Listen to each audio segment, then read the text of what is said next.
से बाहर निकला और सीधा जाकर एक लालची जमींदार के शरीर पर चढ़ गया। डरपोक जमींदार की हालत खराब हो गई, उसके पैर कांपने लगे। वो घबरा कर उल्टा पुल्टा गिरते हुए भागने की कोशिश करता है, लेकिन जैसे ही मुड़कर देखता है वहाँ उसे एक और कोबरा दिखाई देता है। जमींदार डर के मारे सिकुड़कर पीछे हटने लगता है, लेकिन हैरानी की बात ये थी कि इतने पास होने के बावजूद सांपों ने उसे कोई नुकसान नहीं पहुंचाया, बल्कि दोनों कोबरा पेड़ पर चढ़कर बैठ गए। जमींदार ने मन ही मन सोचा, लगता है मैंने ज्यादा अगरबत्ती जला दी है, खुद भगवान बुद्ध मुझे बचा रहे हैं। लेकिन उसे क्या पता था कि ये सब भूकंप आने के संकेत थे, और ऐसे अजीब संकेत पूरे गाँव में लगातार दिखाई देने लगे। सबसे पहले असर पड़ा गाँव के पूरब की तरफ उस कुएं पर, जिसे पूरे गाँव ने मिलकर खोदा था। जो कुएं का पानी हमेशा साफ और मीठा रहता था, वो अचानक बहुत गंदा और मटमैला हो गया। ये बात जमींदार के चमचों को पता चली और उन्होंने तुरंत जाकर जमींदार को खबर दे दी। ये सुनते ही जमींदार खुश हो गया, क्योंकि पूरे इलाके में सिर्फ 2 ही कुएं थे और उनमें से एक उसके घर का था। उसने सोचा, अब मैं पानी महंगे दामों पर बेचूंगा, 1 महीने में ही दुनिया का सबसे अमीर आदमी बन जाऊंगा। जमींदार जल्दी से अपने कुएं पर पहुंचा, लेकिन वहां जाकर देखा कि उसके कुएं का पानी भी उतना ही गंदा हो चुका था। ये देखकर जमींदार ने सोचा कि गाँव वालों ने जो नया कुआं बनाया है उसी से भगवान नाराज हो गए हैं। गुस्से में वो अपने चमचों को लेकर औजार उठाकर पहुंचा और गाँव वालों के नए कुएं को तोड़ फोड़ कर बर्बाद कर दिया। फिर सबके सामने गाँव वालों को गालियां दी, सीना चौड़ा करके अकड़ते हुए घर लौट गया। घर पहुंचकर उसने चमचों को आदेश दिया कि आज शाही दावत सजेगी। वो पहले ही अपने आने वाले पानी के कारोबार की जीत का जश्न मनाने लगा,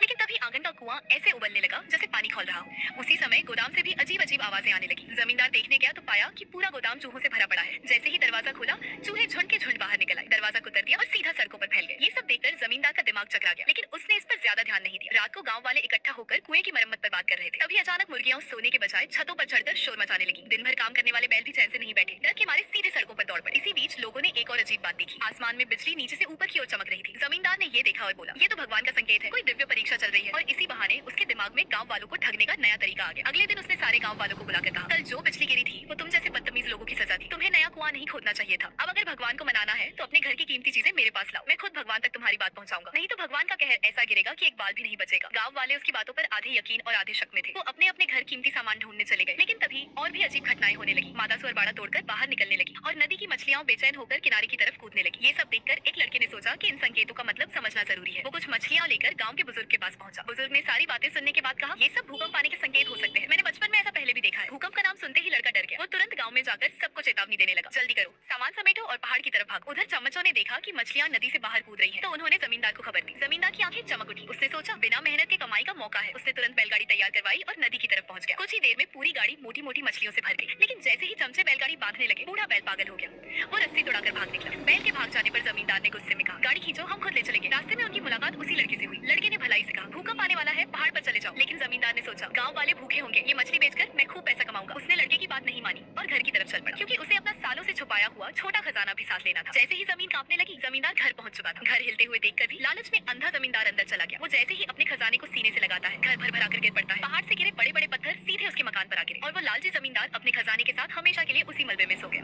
एक दिन एक कोबरा सांप अपने बिल से